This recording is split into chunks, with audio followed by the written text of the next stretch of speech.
इस बात को अगर सुनते हुए आपकी आंख भीग जाए ना, तो समझ लेना आपका दिल अभी जिंदा है। मैं जब छोटा सा था तो अम्मी रोज मुझे सुबह उठाया करती थी, बेटा उठ जाओ वरना देर हो जाएगी। स्कूल, कॉलेज, फिर जॉब। ये जुमला कई सालों तक मेरी जिंदगी का हिस्सा रहा। लेकिन वक्त के साथ मेरी जिंदगी में काम बढ़ता गया और मेरी अम्मी की आवाज कम होती चली गई। मैं कहता था अम्मी बाद में बात करूंगा, अम्मी मैं थका हुआ हूं, अम्मी कल। और अम्मी हर बार मुस्कुरा कर सिर्फ इतना कहती, ठीक है बेटा। एक दिन ऑफिस में मीटिंग चल रही थी और मेरा फोन साइलेंट पर था। स्क्रीन पर लिखा था अम्मी कॉलिंग। मैंने सोचा मीटिंग के बाद कॉल कर लूंगा, अम्मी तो रोज ही कॉल करती हैं, आज भी कुछ कहना ही होगा, मीटिंग के बाद कॉल कर लूंगा। मीटिंग खत्म हुई, फोन देखा तो 10 मिस कॉल्स। मैंने कॉल मिलाई और उधर से सिर्फ एक ही आवाज आई और वो आवाज मेरी रोती हुई बहन की थी। और जानते हैं उसने क्या कहा कि भाई अम्मी नहीं रही।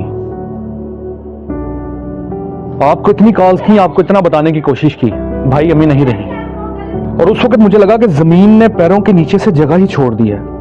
मैं भागा, मैं घर पहुंचा, अम्मी खामोश लेटी हुई थी, चेहरा बिल्कुल सुकून में, जैसे मुझे कह रही हो बेटा उठ जाओ वरना देर हो जाएगी। और उनके हाथ में एक छोटा सा कागज था।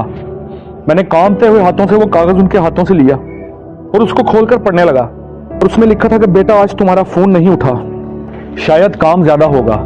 मुझे बस इतना कहना था कि खाना गर्म है और अम्मी तुमसे बेहद मोहब्बत करती हैं, बेहद प्यार करती हैं।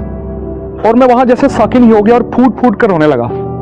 और उस दिन मुझे समझ आया कि मां कभी भी शिकायत नहीं करती, वो तो सिर्फ इंतजार करती है। और जब मां चली जाती है ना तो घर में सब कुछ होता है, बस मां नहीं होती। आज भी जब सुबह आंख खुलती है ना तो दिल के किसी कोने से आवाज आती है, बेटा उठ जाओ वरना देर हो जाएगी। लेकिन अब उठाने वाला कोई नहीं होता। अगर आपकी मेरी आज भी मां जिंदा है ना तो फोन रख कर जाओ, सिर्फ इतना कह दो अम्मी मैं यहां हूं, मैं हूं आपके पास।